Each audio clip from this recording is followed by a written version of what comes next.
So in this video, I'm literally gonna start recording my lucid dreams. I am basically the discoverer of lucid dreaming. I'm gonna release a video on how to lucid dream, but Jesus Christ. Today, when I woke up, I had a lucid dream that was absolutely bizarre. Is fucking unbelievably bizarre.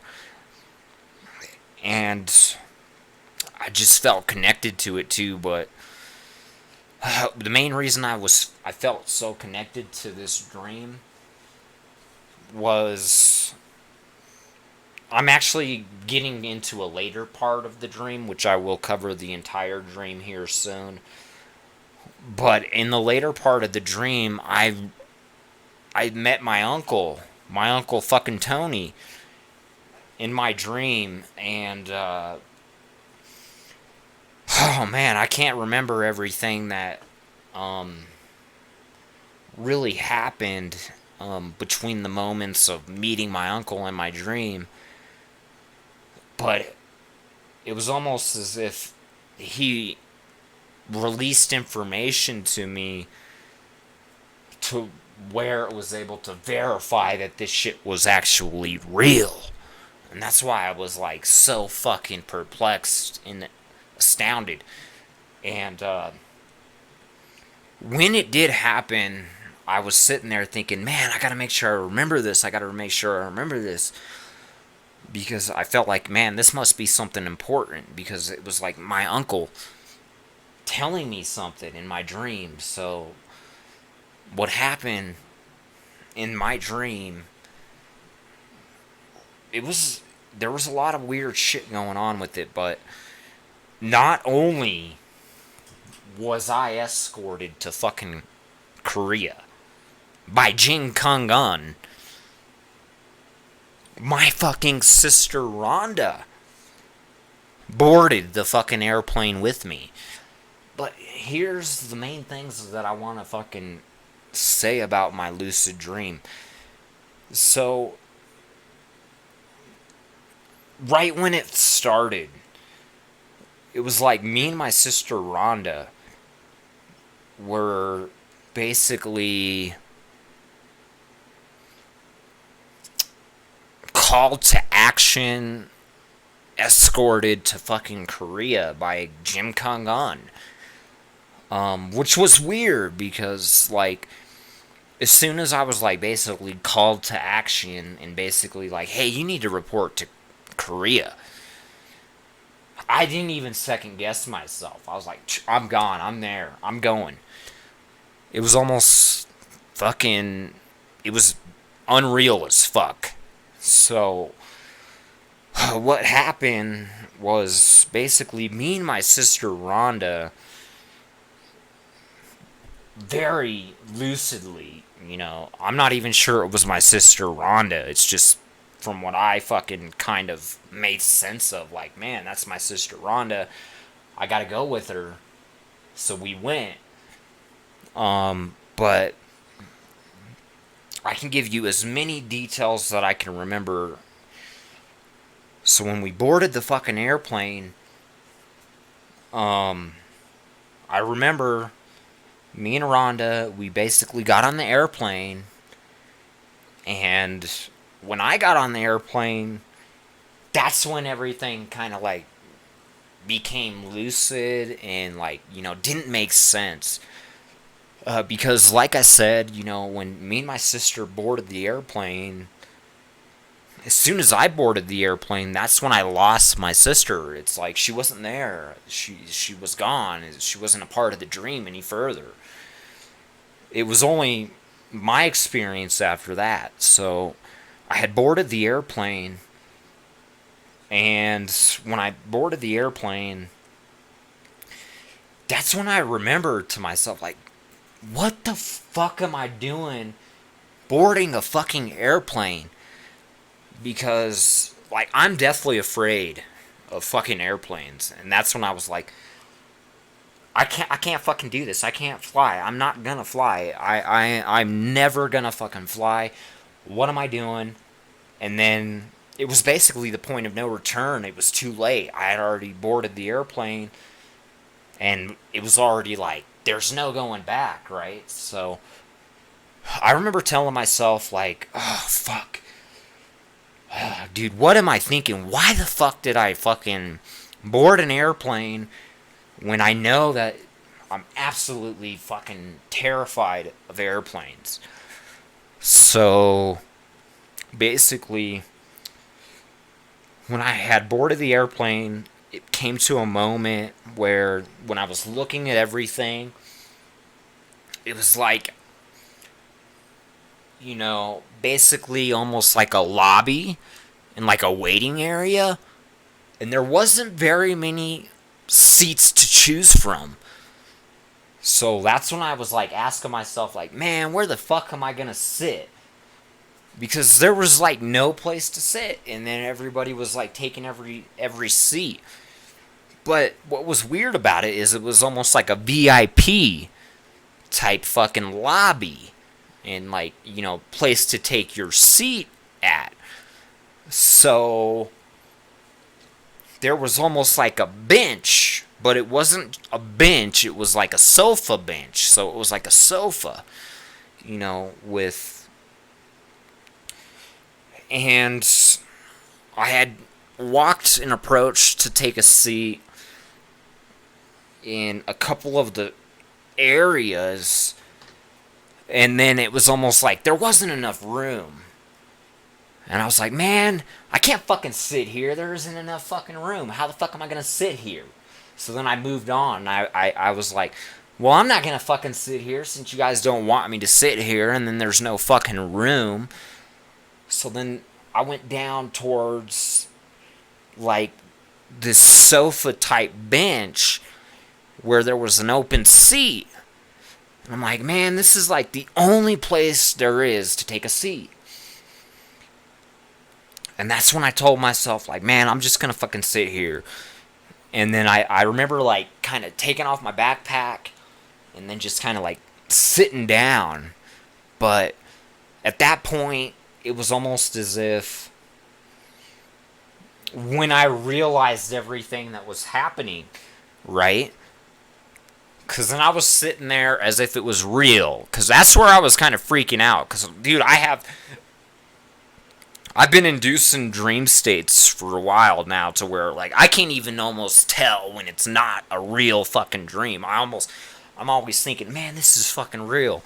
So I was, like, terrified. I was fucking frightened as fuck. And even before I decided to lucid dream tonight, I was telling myself, like, man, I don't know if it's going to be safe to lucid dream tonight, because you don't want to lucid dream under distress, or, like, if you're kind of, like, not feeling it, or if you're kind of unhappy. Because I know, like, dude, if I lucid dream while I'm fucking, like, feeling uneasy, it's going to be a nightmare. So I didn't really choose to lucid dream this time. It kind of just happened. So when I was sitting there, I was sitting there fucking on the couch, and I'm all thinking, oh my god, what the fuck did I do? Why the fuck did I get on the airplane? I'm like, I am never flying, ever fucking gonna fly. And I'm like thinking to myself, man, is there any way that, that I can undo this? Like, why the fuck did I choose to fly? Because, when I was sitting there, I was all thinking, man, this shit ain't right. This is not fucking right. Something bad is gonna happen, like, regardless. Like, I didn't feel as if the plane was gonna crash, but I just got to a point where it was not only that, but it was like all sorts of other weird shit. So, fucking, it's not like I really remember the airplane taking off, but I vividly remember almost as if it was the end of the flight. So that's how dreams are, you know, you kind of just kind of teleport between one fucking dynamic to the next dynamic, and you're like kind of still thinking that the shit's real and it all happened.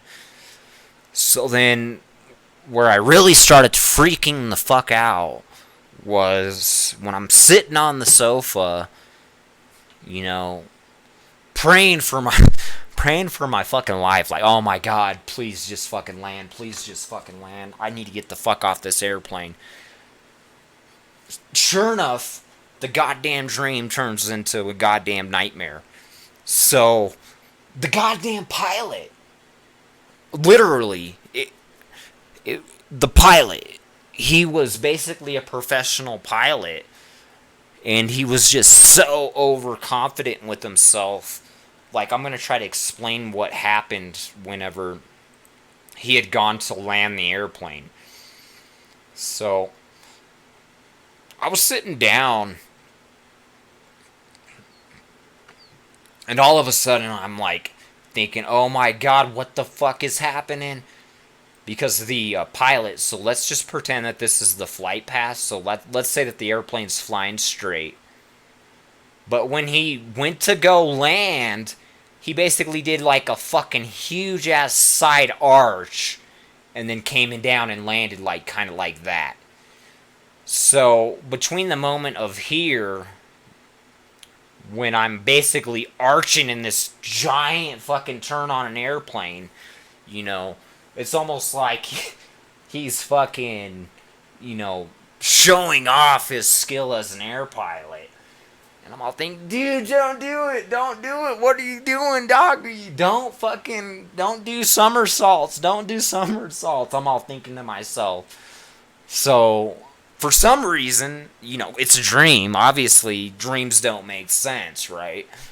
So I'm in my dream, and I'm on the bench, and whenever he goes to fucking do the somersault, and he goes sideways. So basically, the airplane's like this. So he goes sideways like that. Boom. And then he goes and curves his shit like that. I'm all like fucking freaked. Like, oh my god, what the fuck?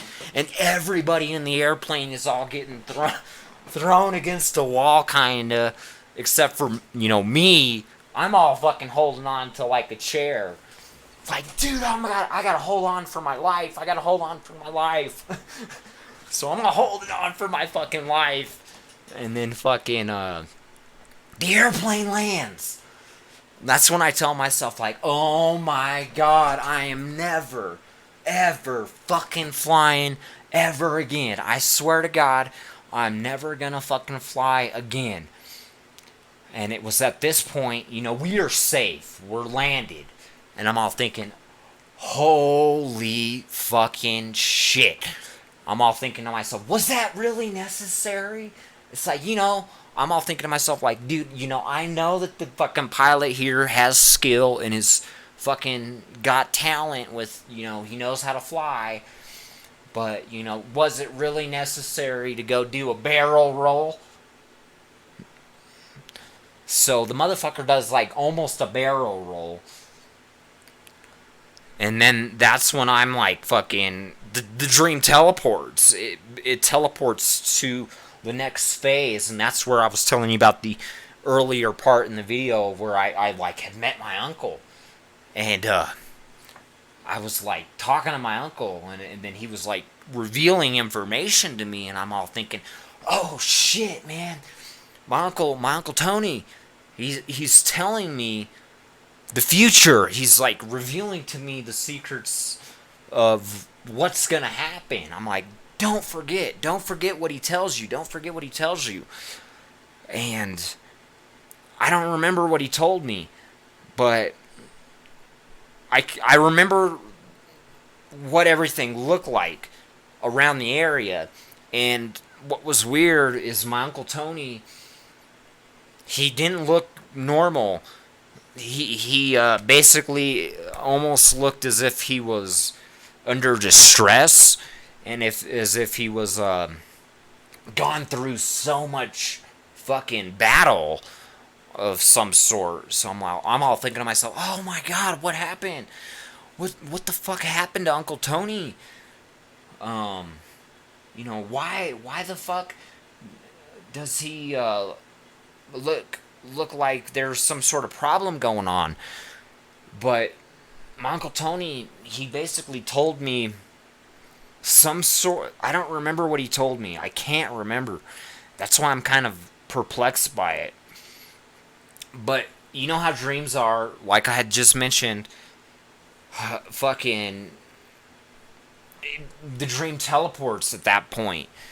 So I'm basically walking through almost like a warehouse type fucking facility with everything desolate, and then almost as if there are prisoners. And that's what he almost looked like. He almost looked like a prisoner out of, where I was going into. So the other thing that I remember was when I reached a further part of the facility, that there was a fucking alligator that they almost kind of were just fucking with. And I'm all like, guys, I'm all thinking to myself, why are they fucking with this alligator? Like, guys, I ain't gonna fuck with this alligator, man. It's gonna fucking kill me. Because there was a point where in the warehouse, it like kind of went into a pond slash fucking sewer type fucking area. And then like it was about like kind of walking into it. So I was like kind of walking into it. And then I had realized like, oh shit, there's a fucking alligator in this water. What am I doing? So that's when I like kind of like started backing up out of the water. Like, man, I can't be here. I got to get out of here. And it was almost like it was a zoo, because it was almost like they had the alligator under control, and it was a matter of, kind of needing to fucking control the alligator. Because like when I was backing away and I was getting away from the alligator, like, man, I'm getting too close to this fucking alligator. Fucking basically, it was almost as if like people, zookeepers, were able to be like, hey, why are you so afraid of the alligator? It's not a big deal. And they kind of like manhandled the alligator and jumped on the alligator like it was no big deal. And they're like, oh, dude, you're safe, no problem. It's like, dude, it's just an alligator. It's just an alligator. I'm like kind of like retreating and running, like, man, I'm getting the fuck away from this thing. And that was basically the end of the dream. And I had basically kind of exited out of the facility, and it was almost like just a desolate facility. And it was empty, and it was barren, and there wasn't anything going on. But I remember like being outside of the facility, being able to see the sun outside, and it was like, I'm outside. I'm all thinking, because, from the whole beginning of the dream, it was almost like, there wasn't any sort of, I wasn't any sort of prisoner. I was just basically almost like a ruler of the whole area. So, like, when I had stepped outside, I was like almost a breath of fresh air. And I was just like, oh my God, I gotta get the fuck out of here. And I'm all fucking freaking out, like, what in the hell is going on? And the whole moment that I had with my Uncle Tony, it was just for that one moment. It was like only like 10 seconds, 30 seconds. And I felt like absolutely blessed to be able to listen to my uncle's words of wisdom. And then it was like, oh man, I gotta cherish this. I gotta fucking always remember what my Uncle Tony is telling me. But he disappeared, and he fucking, and it just doesn't make any sense. But in conclusion to the story of my lucid dream, I was basically escorted onto an airplane by Kim Jong-Un. Literally, the real Kim Jong-Un. Fucking as if I was his family member. Which, here's what's really fucking weird about it is, when I boarded the airplane, I remember, Kim Jong-Un was kind of in front of me. And I'm all thinking, man, he's like my relative. I gotta go with him. I gotta help him. So what was so weird, what I vividly remember is when I boarded the airplane, Kim Jong-Un disappeared. It's almost like he went into the higher exclusive VIP area. As if, the area that I was in was designated for my own self. For our own classification of whatever was going on. So, Kim Jong-Un was only at the beginning of my dream. And he was in larger portions of my dream than my uncle. Which was so weird about it. Because it almost felt like, man, do I know Kim Jong-Un or something? Like, it was almost like he was, like, calling me, like, dude, you're my relative. You're fucking part of my family. So what was so weird was, like I said, when I boarded the airplane, I vividly remember him kind of, like, walking off into an exclusive area and disappearing. And then that was the last of seeing him, and he was apart.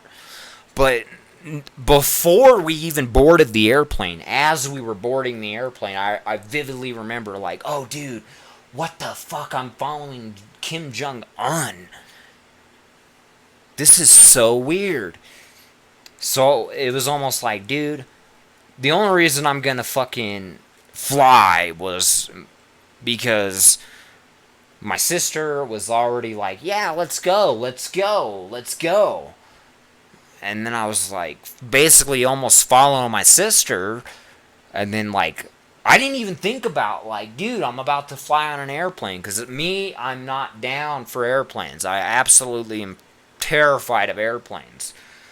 And then it was almost as if it was like, oh, well, it's because Kim Jong-Un fucking had said, hey, we're going here. So I was like, oh shit, I'm going. Because it was almost like, oh, that must be like my family or something. So anyway, I hope you guys enjoyed that. I mean, none of this is supposed to make sense. I didn't say any of this was gonna make sense, and I'm not gonna say that I believe any of this shit, or that I fucking, it's not like I'm fucking for Kim Jong-Un, but Jesus Christ, I'm just telling you what happened.